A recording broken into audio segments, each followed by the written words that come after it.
Praise the lord. యేసునామమే జయము. మన రక్షకుడు మన విమోచకుడైన యేసుక్రీస్తు అతి పరిశుద్ధమైన నామంలో అందరికీ వందనాలు. చిన్న ప్రార్థన ద్వారా రాత్రికాల వాక్య భాగం ధ్యానించుకుందాము.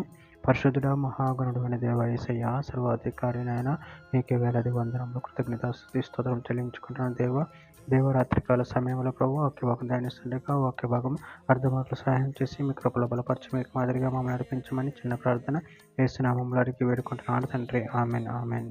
నిర్గమకాండం 14వ అధ్యాయం 16వ వచనము.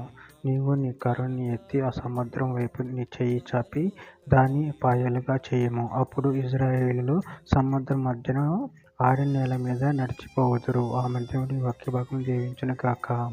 ప్రభునందు ప్రియులారా, ఇక్కడ వాక్య భాగాన్ని గమనించినట్లయితే, నువ్వు నీ కర్రని ఎత్తి ఆ సముద్రం వైపు నీ చెయ్యి చాపి దాన్ని పాయలుగా చేయము. అప్పుడు ఇశ్రాయేలీయులు సముద్రం మధ్యన ఆరిన నేల మీద నడిచిపోవుదురు.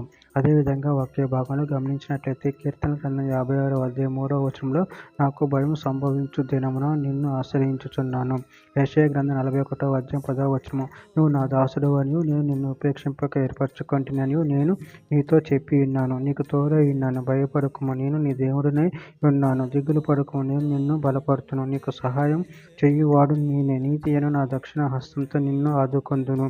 హెబ్రీయులకు రాసిన పత్రిక 4వ అధ్యాయం 12వ వచనంలో, ఎందుకనగా దేవుని వాక్యం సజీవమై బలము గలదే, రెండంచులు గల ఎటువంటి ఖడ్గం కంటేను వాడిగా ఉండి ప్రాణాత్మలను కీలును మూలుగును విభజించినంత మట్టుకు దూరుచు హృదయం యొక్క తలంపులను ఆలోచనలను శోధించుచున్నది.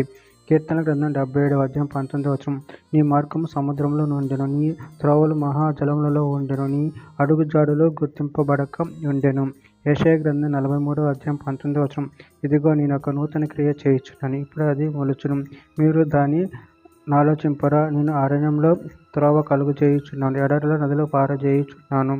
యెషయా గ్రంథం 43వ అధ్యాయం 2వ వచనం, నువ్వు జలములో బడి దాటినప్పుడు నేను నీకు తోడై ఉందును, నదిలో బడి వెళ్ళినప్పుడు అవి నీ మీద పొర్లి పారువు, నువ్వు అగ్ని మధ్య నడిచినప్పుడు కాలిపోవు, జ్వాలలు నిన్ను కాల్చవు.